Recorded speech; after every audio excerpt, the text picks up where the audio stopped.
You're listening to Female Founders with Claire Bartlett, the podcast that tells you what it is really like to be a female founder in today's world. We share invaluable insights through personal journeys and real-life business experiences, highlighting the highs and the lows so you can move forward in your business with ease. I am passionate to share with you the realities of business and give you the strategies and simple steps you need to truly succeed with your business.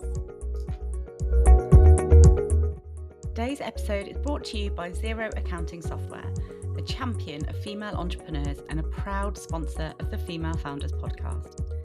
Managing your business finances can feel overwhelming, but Xero simplifies it all and gives you the power to keep your books in order and your mind on growth. Xero have offered an amazing 50% discount on your first 3 months with them.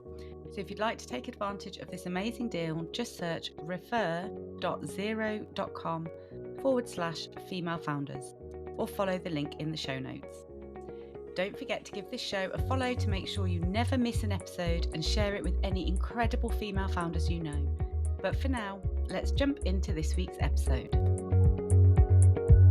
Hi everyone, and welcome back to another episode of the Female Founders podcast. Today I am joined by Elizabeth Solaru, the leader of Luxury Business Emporium, and she is on a mission to help you build a luxury brand. So Elizabeth, thank you so much for joining us today. Thank you so much for having me, Claire. I really am excited to have this chat with you. Me too. Now, I know because I've had a look into you and your journey is amazing, what you've been achieving for yourself and now that you're helping other businesses too. So do you want to share with everyone sort of where your journey started and what's led you to where you are today? Right. Okay. So I'll give you a potted history. I started my professional career as a microbiologist. Oh, well. I know, right? I started as a microbiologist. I was so excited. I remember being in the lab and left to me, the me then, I would have ended up just being a microbiology professor. But then I remember after about 13 years in the NHS, I just said to myself, oh my God, I don't want to be a lab rat all my life. And then I thought, how about I do something in business? I had no idea what. And I thought, best way to get into business is to do another degree. So I went off and did an MBA. As you do. As you do when you're young and, Yeah. So went off, did my MBA and quickly realized that my CV was very much scientific and lab-based, and it would take a while for anyone to put their trust in me.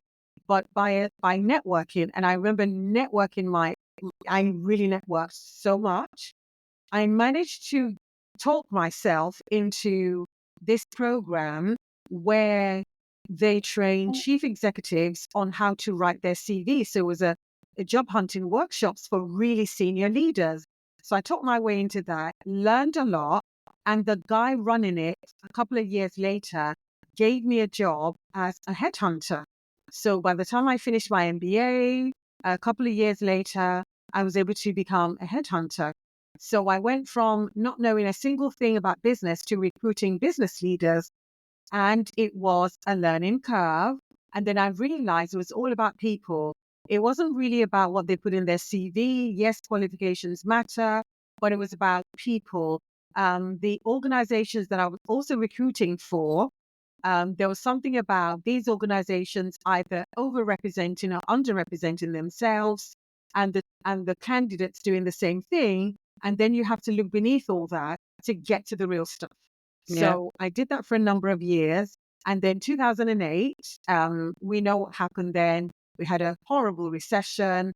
And then I was let go from my job. And then I thought, okay, if I don't do it now, I'll never, ever do it. So I decided to set up my own business making cakes, which was a childhood dream. But I couldn't fulfill that dream because obviously parents who wanted me to get an education and have something solid to fall back on. Mm-hmm. So I started the cake company, and then I quickly realized I needed clients. As you do. Yeah. Kind of a vital part. So I did two things. I didn't really have a plan, but I just thought, oh my God, I've got to eat. It was survival really and desperation. So I did two things. I remember speaking to a cab driver, a mini cab driver, and he said, "Oh, by the way, we leaflet." And I'm like, "What do you mean leaflet?" He said, "They distribute leaflets to really nice homes in the area." And I said, "Oh, if I give you some nicely made cards, would you do the same for me?" And he said, "Yes." So, and for about £10, not more than 20, I'm sure, I did leafleting every week, and that paid off. So while I was doing that, I also took the yellow pages and I started calling every number that had anything to do with events or weddings, or I just called and called and called. And of course, 99% of them, said, go away, it was a no. Yeah. But I did have a few yeses. So I got a few meetings, but it didn't really lead to anywhere. But one particular day, after I'd made about 120 calls, one particular afternoon on a Wednesday, I'll never forget, I called a number and a very young voice said, "Oh, do you make cupcakes?" And of course, I was like, "Of course we make cupcakes. And by the way, I'm going to be in your area in the next 3 days. Would you like me to drop some samples?" And she said, "Of course." So I dropped the samples and I remember running out of there because it was a really nice house in London. So I ran out, I got on the bus, and before I got halfway home, I got a phone call saying, "Lady Elizabeth would like to see you." And in my head, I'm like, who's Lady Elizabeth? So Yeah. anyway, hopped off the bus, went back, and it happened to be Lady Elizabeth Anson, first cousin of Queen Elizabeth, of the late Queen Elizabeth. So I know, thank God I didn't know. Thank God I didn't know at the Yeah, you time. didn't need that pressure. I didn't either, and also ignorance, was bliss. Yes. So I went back and she said, "Love your cakes." And then she ordered about 200 on the spot. And she Wow. said, "Exactly like this, blah, blah, blah, deliver, And then she gave me a check. I remember holding that check. It was to a private bank, Hoots. Yeah. And of course, I did the first rookie mistake. I undercharged. I didn't even charge for delivery. I didn't, there was a lot I didn't charge for, but I was so happy to get that order. Mhm. If the story ended there, that would have been amazing enough. However, she then wrote me a note a couple of weeks later after the event saying, "Your cakes were the best I've ever tasted, blah, blah, blah, blah, blah. And you have my permission to use this testimonial and my name in your marketing material." Wow. And that was one of the best examples of allyship and support I've ever had in my business. So, yeah, that was how I started the cake business that then led me to the journey that I am right now. Yeah, because I suppose that she understood the power of her name and her testimonial. So she knew the transformation that could have for your brand. And by you utilizing that, I mean, that must have opened so many doors for you. It really did open doors, but this is the thing about those doors. I wouldn't say like 100 doors opened, Mm. but it attracted, because it's one thing to attract based on that name, but it's another thing to retain Yes. based on your work. Yeah. So yes, it did. But then I would also say sometimes it actually closed some doors, because some Mm. people remember a name like that can be viewed as elitist and Yeah. can be viewed as, "Oh my God, if she's doing cakes for them, I can't afford her." So Yeah. That's it true. will close some doors as well as, but I think the positives far away a Mm. lot of the whatever the negatives might have been. But absolutely, yeah, it did open the doors. But I think that's where the ideal client avatar comes in. You need to make that decision, don't you? Whether you want to go down that elite luxury brand route or you don't. And by doing so, yes, you're closing off potentially a large amount of the market. But you have to make that decision. It's a personal decision, and luxury brand is a whole different beast to, you know, the normal business, I suppose, that services the majority. So did you, because by the sounds of it, you didn't go into your cake business originally with that intention of becoming a luxury elite brand.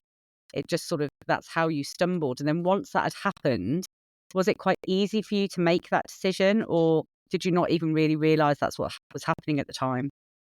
That's a brilliant question because it was, yes, I had no intention. I Mm-hmm. kind of I say in my book, I kind of fell into it.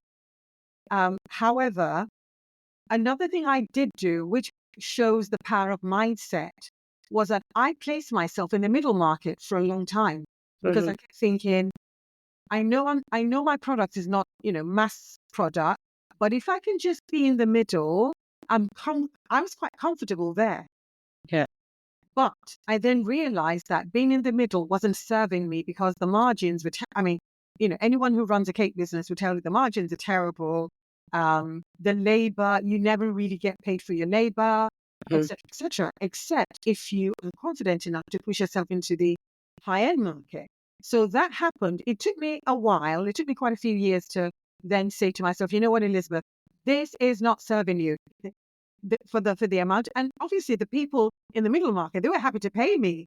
And I thought winning about 90% of my pitches, I thought I was getting really amazing results and I was busy. However, it was busyness. But then I remember 2013, again, we had like a mini dip. I remember the economy was really bad. And a lot of cake makers were doing like what they call a diffusion range. So that was posh for, you know, cheaper. And I'm not going to do that. So what I did was I actually doubled and tripled my prices overnight. And I said, no, this is not serving me. So I literally doubled, tripled, and then I waited. And that was horrible. It was a tough wait, but it was as if it signaled to a number of luxury people, she truly is luxury. Mm-hmm. Because yes, you can't, not everything is expensive is luxury, but many things luxury tend to be expensive because for clients of that caliber, price is a signifier Yeah. to them. So that's what happened. So yeah, to answer your question, I didn't really set out. But on Mm-hmm. the other hand, and I tried not to, but once I developed that luxury mindset, I then realized actually my product, whether I like it or not, actually falls into this market. Yeah. It wasn't as if I intended to create, the most expensive whatever. No, it just happened that was my style. And Mm-hmm. people saw that my style was a luxury style. I love that. And I absolutely love what you just said. And I resonate with this so much. So you just said I was winning about 90% of my contracts, and I thought that was an amazing thing. So I laugh at this because this is exactly where I was in the first few years of my business. I won 100% of the contracts that I went for. And I thought that was amazing. I thought that was speaking of, a testament of how good we were, our reputation. And then I remember, and I can't remember who it was, but I spoke to somebody and they said, if you're winning over probably 60%, then you're too cheap. You're not pricing yourself correctly. And I was like, and it's like literally light bulb, mind blowing moment. Like, oh my God, yes, you're right. And I did exactly the same thing. I doubled my prices, not to the existing clients. That was more gradual because mine was a monthly recurring service. So, but for new clients, I massively increased. And the fear that you feel in that moment is like, God, am I pushing it too far? Am I really worth? It really makes you question your self-worth. But if you stand your ground, I have, it didn't really impact my business at all, actually. I still got, obviously I didn't get 100% anymore. I was probably more about the 60, 70%.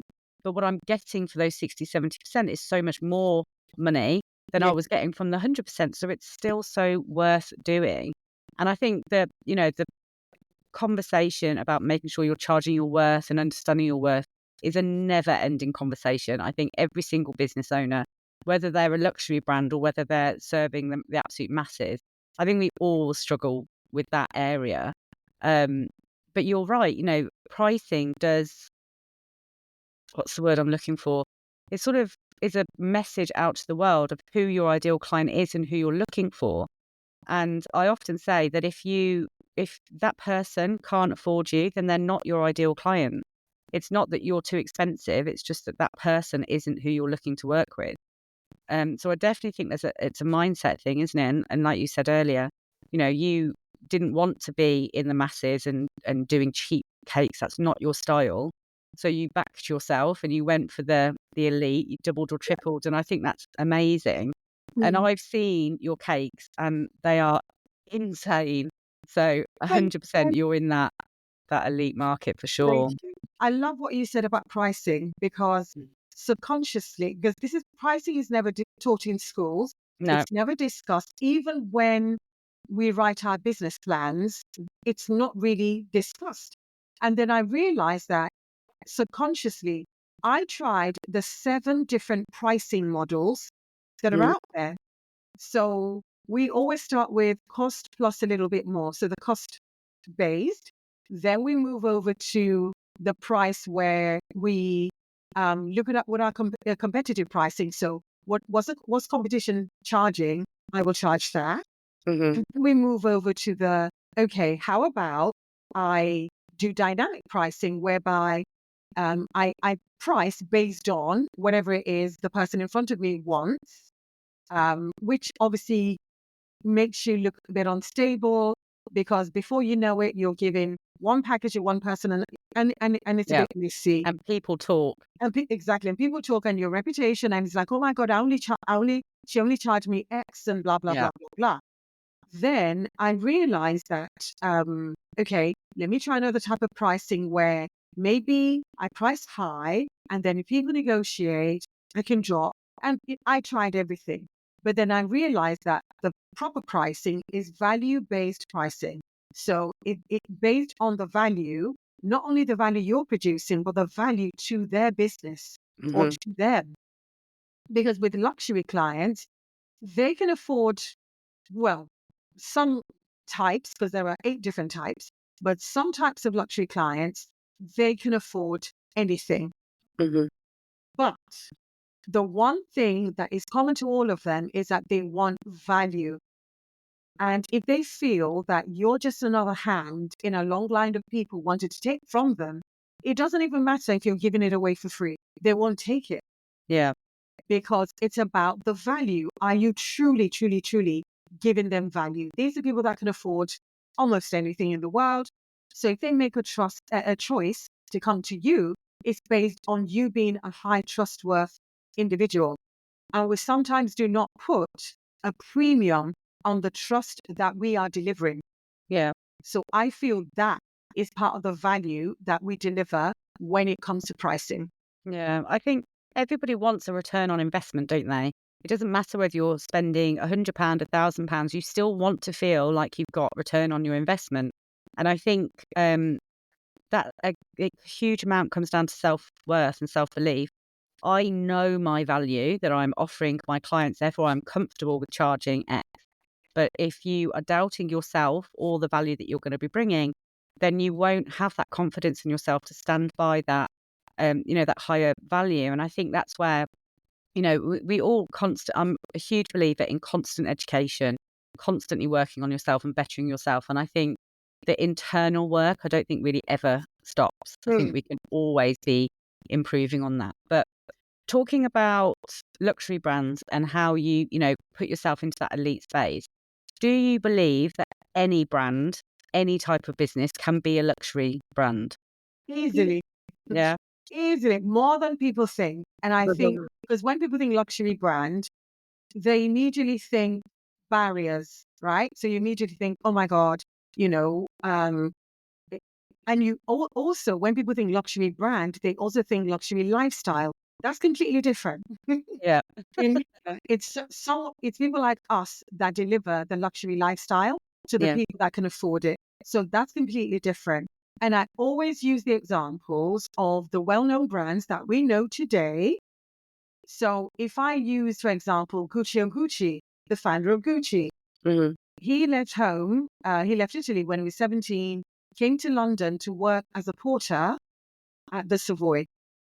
And it was while he was handling luggage of posh people that he realized, hang on, I can go back to my family's leather business and design elegant, really elegant luggage and handbags and leather accessories.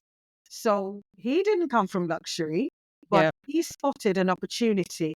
Another example, Louis Vuitton. Louis Vuitton, he was a 13-year-old in his village And he walked barefoot, some people say, from his village to Paris, 300 miles. He arrived when he was 15, got an apprenticeship with a box maker. And in those days, box makers were very important because when people traveled, they went to have a box made. And then Louis Vuitton made two observations. Number one, a lot of the trunks had rounded tops.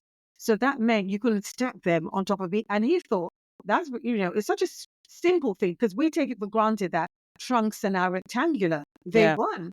And he said, if you can stack things, that means you're saving space. So he noticed that. He also noticed that the material that was used in making the boxes were leather, and leather, it warps, retains moisture, blah, blah, blah. And he said, how about we use canvas? And that's how he founded Louis Vuitton that we know today. Yeah. So for me, when I'm not looking at the brands as they are today, I'm looking at the founder history. And I'm thinking, if I can do it with 40 quid in the bank and a secondhand mixer, then anybody can do it. Yes, I know I stumbled into it, but then I sat down. I remember during the pandemic, because people ask me to talk a lot about luxury clients. Who are they? How can you find them, etc. And then during the pandemic, I literally sat down and I typed all my clients. I had about 10,000 emails over the years, and I typed the different clients and I came up with archetypes. And I did the same for luxury brand founders, and I came up with archetypes. And not just come up with archetypes, but the pros and cons. No, again, you said earlier about self-worth and self-belief, and then different archetypes have different self-esteem, different self-worth, different self-belief. So when I typed myself, for example, I came out as artisan and visionary. As an artisan, that's great. That means I pay attention to craftsmanship. I'm very passionate about what I do. As a visionary, I'm always thinking of the future, what could be, new ways of doing things, innovation, etc. They're the upsides. The downsides to being an artisan means I'm not looking at margins. I'm not looking at money. I'm not looking at charging. There's a bunch. And then the downside to being a visionary is that I need to be grounded in the present because I got to eat, I've got to feed my family. So for me, it then makes me think, oh my God, so this is why I do the things I do. And this is what I need to do. And these are the people I need around me to help me grow my business. And when it comes to luxury brands, I believe there are five key pillars. They're all different key pillars to founding a luxury business. And if you can get those in place, you will more likely succeed in your luxury business, because nobody's really sat down to kind of like look at those pillars or define what they are, because many luxury business books are written by professors of luxury or people who work with the big brands who are parachuted into those brands.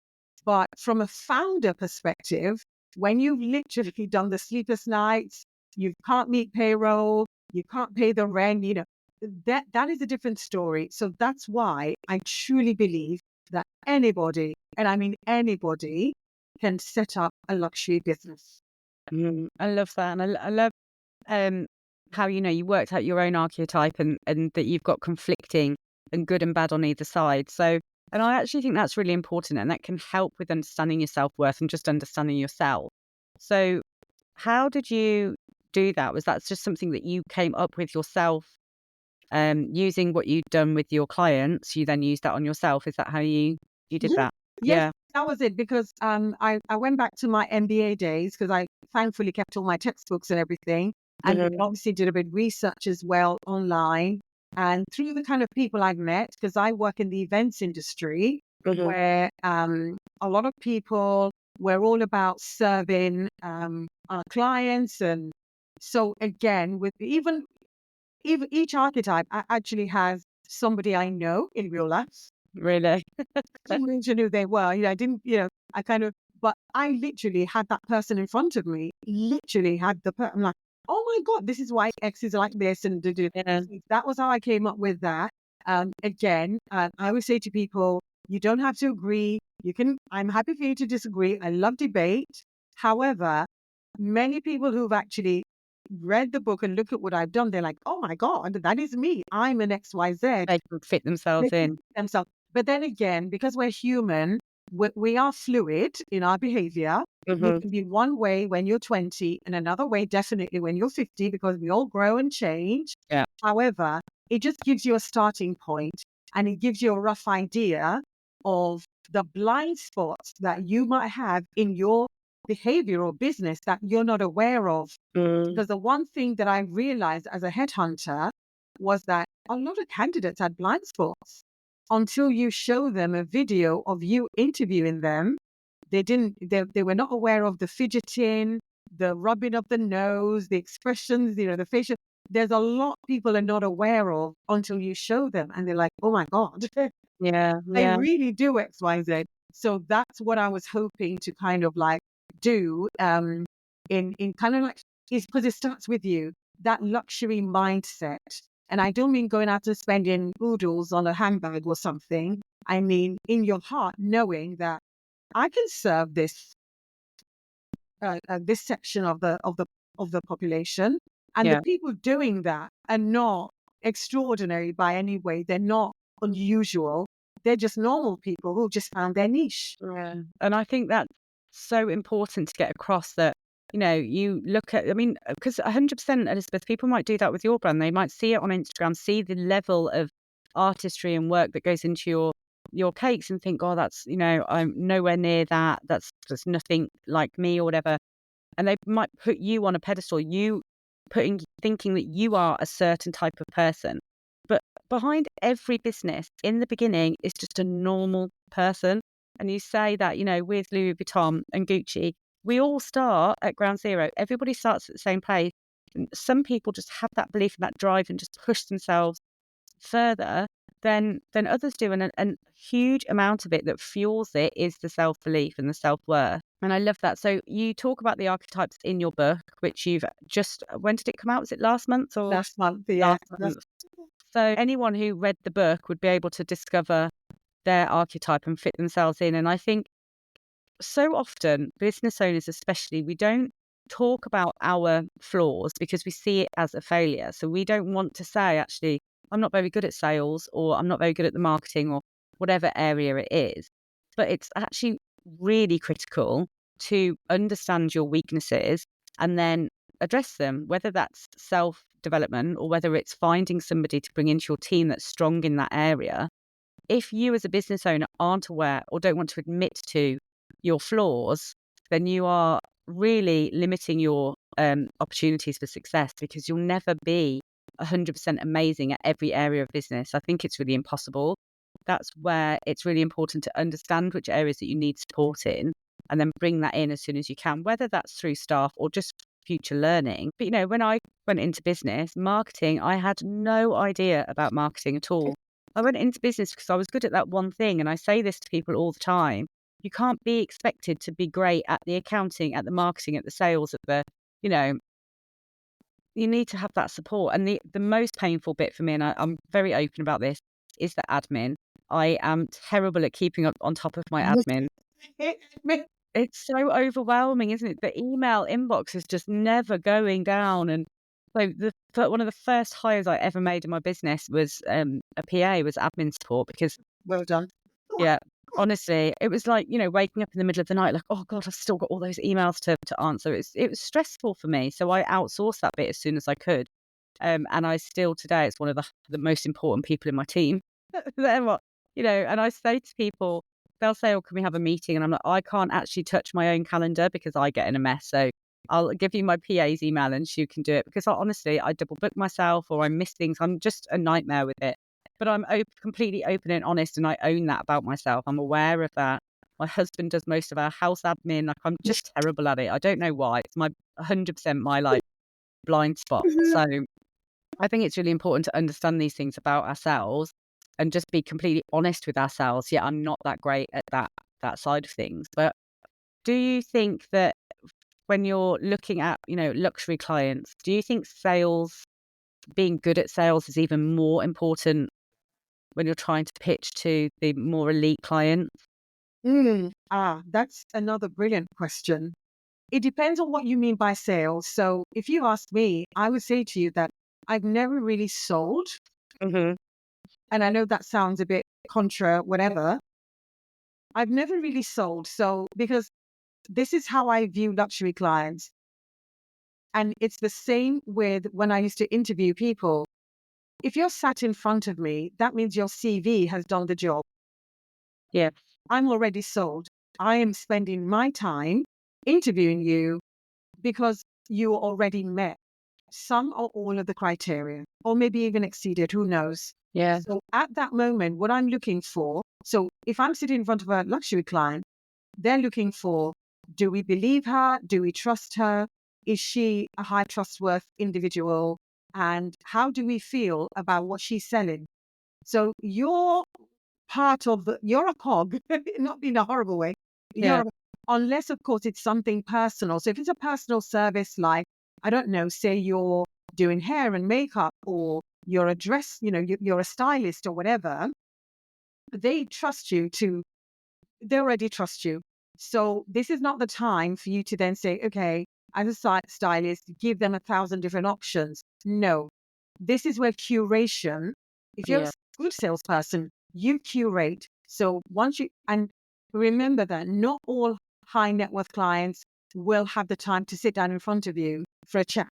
Mm-hmm. And some of them will go through their gatekeepers. So even the gatekeepers, there are a couple of things you need to do. You need to manage the gatekeepers, and you need to also curate on top of everything. So you Mm-hmm. need to come with, this is what I recommend, because you're the expert, by the way. This is what I recommend based on XYZ. This is what I suggest. If the gatekeeper's like, not sure, not happy, we're like, okay, forget that. These are other options. Yeah. But do not be, because people think that the more options you give them, the better. No, you Yeah. need to curate, and you need to defend why, like, this is why I brought you XYZ. But if you want bigger and better, certainly we can do that. But let's start with XYZ and let's build. That is a different conversation to the salesy, you've got to overcome objections. Are you kidding me? You do not do a battle of wheels with Mm-hmm. a high net worth individual. It's not a matter of, yeah, you said yes and I will counter, and no, no, no, no, no. It's completely different. If they have objections, they've got objections for a reason. So sometimes it could be, what is it about that thing that you hate? And you need to be, and this is why, again, what you mentioned earlier, the self-belief, the mindset, etc., comes in, because if they say, we hate that, it's nothing personal. Yeah. It's not you, isn't, okay, we hate that, no problem. Let's now look at what you do like. So and you also need to show that confidence that you can take it if somebody doesn't like what you're selling. It's not for you, not the end of the world. There are other brands out there, and there Yeah. are clients who come to me and say, oh, I want XYZ. And I'm like, actually, it's not my style of cake. But I can recommend someone. Yeah. It actually makes them stay with me a lot more, because they're like, oh, you were honest. I'm like, no, I do not do cars or, random things or whatever. But I know a cake maker who that's all they specialize in, and they're amazing. So you need to be that confident to say, and you even need to be confident to say, you're not the right client for me. Because there Yeah. are some clients that'll drive you around the bend. Because when I looked at the different client archetypes, I understood why I get on with a certain archetype more than others. So I always use the example of King Charles and Ozzy Osbourne. And I don't know if people, as marketers, use that meme a lot. So King Charles and Ozzy Osbourne, if you to look at them, they're both white male, same age, been married and divorced twice, and they both live in castles. So according to demographics, you should sell to them the same. But according to psychographics and my archetypes, they're completely different. Yeah. One of them is what I call security conscious, comfort first, and the other is an innovator trendsetter. Yeah. So they're completely different, and how they think is different, and what they look for is completely different. The innovator's trendsetter will drive you around the bend because they always look for new things. They're not loyal, but they will tell everyone, I got this from XYZ. Aren't they amazing? So Yeah. that's the innovator trendsetter. the what I call the comfort first or the security conscious, they're going to be loyal to you for generations because once they trust you and you're in that circle, that's it. Yeah. Yeah. Unless you do something and then you're out. They won't even tell you what you've done. You just find yourself iced and you're out. And you're never Because making it back in. exactly. And you never make your way back in. Confidentiality, trustworthiness is Yeah. so important to them, even more than the product. So your Yeah. product doesn't even have to be that amazing. As long as they trust you, like it, believe you, that's it. Mm. So again, this, I tell the differences between all 8 archetypes, where you can find them, how you don't even have to go to, if you're not a networking type person in person, you can actually find them online. Yeah. I can tell you how I found some people online, because in my industry, a lot of people rely on wedding planners or event planners, but Mm-hmm. event planners can't give 1,000 people jobs because they're looking for jobs themselves. So I then thought, okay, when I was networking in my day, what did I do? And I thought, okay, you can actually, even using Google to find people, I use Google differently. So there are loads of things you can do, but selling to the um, ultra high net worth or royalty or whatever is a different ball game. Yeah. Yes, you've got to be good at selling, but you mustn't be salesy, if that makes sense. Yeah. I think it's so true what you said about in when we feel pressure, if we're going for a really like, oh my God, this would be dream client, we often then try and over deliver instead of doing that creation because we are panicking. I think people panic and they're like, well, I need to give them as much and show them as much as I possibly can about what I can offer. But actually what they want, their time is so limited. What they want is you to come with like you said, X, Y, Z. These are the 3 options I think suit you the absolute best. Um, let's start off here. What do you think about them? And then we can move, away from them. But I think going with like 30, it's overwhelming for people, and people then just back away and say, "Oh yeah, no, she doesn't know her own mind. She doesn't know what I'm looking for. So let's just leave." So I think that's an absolutely amazing point.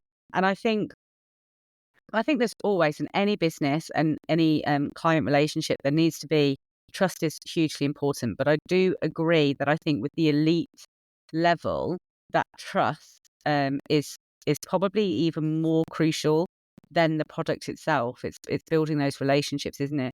Whether that's with them or their gatekeepers, like you say. So yeah, I think those are really important points. But for me, from what I'm getting out of this talk with you today, is just the self-worth and having the confidence to say to yourself that I am a luxury brand, I can be a luxury brand.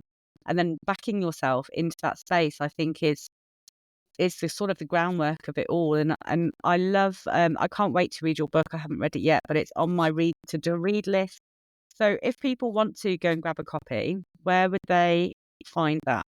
Amazon. Okay. And it's I'm called Luxpreneur. over Amazon. So amazon.co.uk.com. It's there. It's called the Luxpreneur. Yeah. How to start and build a successful luxury brand. And I think even if you never intend to sell to the high end, there Mhm. is something about the book that just, and I think for me, I hate when things are shrouded in secrecy and mystery. And I just love the fact that, I've, again, no gatekeeping, I've shared the knowledge.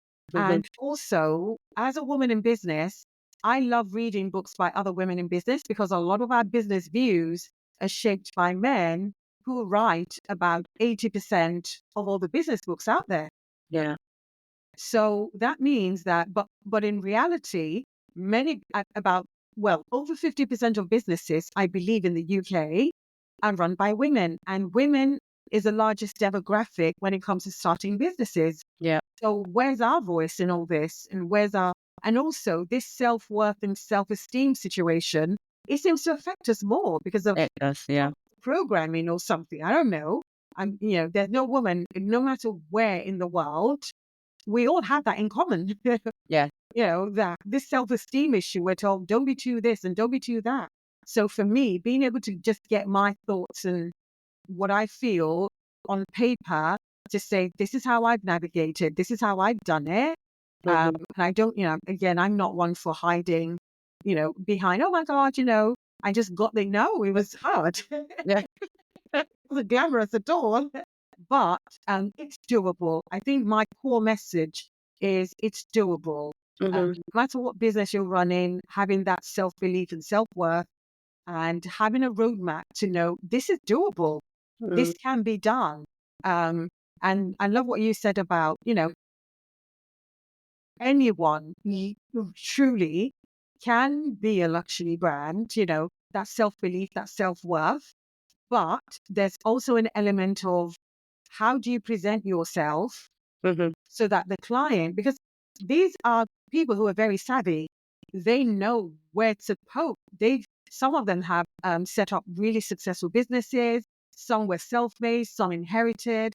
So they know people, right? There's, a lot of them when it comes to psychology, and they know where to poke and where to prod. So, where you from and how did you land in front of me? They want to know who you are. Yeah. And you should be confident and not ashamed to say, yeah, I'm a povo, but guess what? I'm here, Yeah. I'm not from your world, but, I know what makes you tick. And here it is. Yeah. There's something about that because some people will dig into you. They want to know who you are and they will dig. Mm-hmm. So you just own who you are, be confident with what you do. And yeah. I love that. And I think actually, just as we've been talking, I'm thinking there's so much to learn from your book. Even if you don't have any intention to go into, to build your brand to a luxury brand, I just think there's so many important messages like, building that trust with your clients and how you represent yourself as a brand. I think all of these things, any business can take on board. So I will put the link to your book on Amazon in the show notes for everyone as well. But yeah, I could talk to you honestly all day, but the listeners, I'm sure, have got things to do. So I'll have to say, just thank you so much for joining us, Elizabeth. I'll put all of your social links in the show notes. I think it's amazing. Like I said, your cakes are dreams. And just the fact, like you say, you've got your book out there, you're sharing your message and your journey with the world. And I think it's amazing. So thank you so much for spending the time with me today and sharing your story. Thank you so much for having me, Claire. And thank you for what you're doing for women in business. And I admire what you're doing. I love seeing what you do. And I know sometimes, it might feel like a thankless task or whatever, but trust me, there are women out there thanking God for you because every day without fail in the group, you're sharing so thank you so much. I truly, truly appreciate it because if you're a solopreneur, it provides a comfort, let's put it that way. And it's so real. So thank you for that. Oh, bless you. No, that's so amazing of you to say. It's really kind. And that's what it's all about. So if you, as a listener, have not joined Female Founders on Facebook yet, it's our community, our group where we just come together. And like Elizabeth says, it can be a lonely journey being in business, even when you have a team around you. But being able to open up in a space where you're with other business owners who really understand the pain points, that's what it's all about. So thank you so much, all of you, for joining us. Thank you again to Elizabeth for being our guest this week. And I will speak to you all next week. Thank you. I hope you've enjoyed today's episode, which was brought to you by Xero Accounting Software, a champion of female entrepreneurs and a proud sponsor of the Female Founders podcast. If you're running a small business and you're dreaming big, then Xero is here to help make those dreams a reality. Xero is all about supporting women like you, who are not just running businesses, but are also changing the game. So whether you're just starting out or you're scaling up, join a global community of female founders who trust Xero to manage their finances efficiently.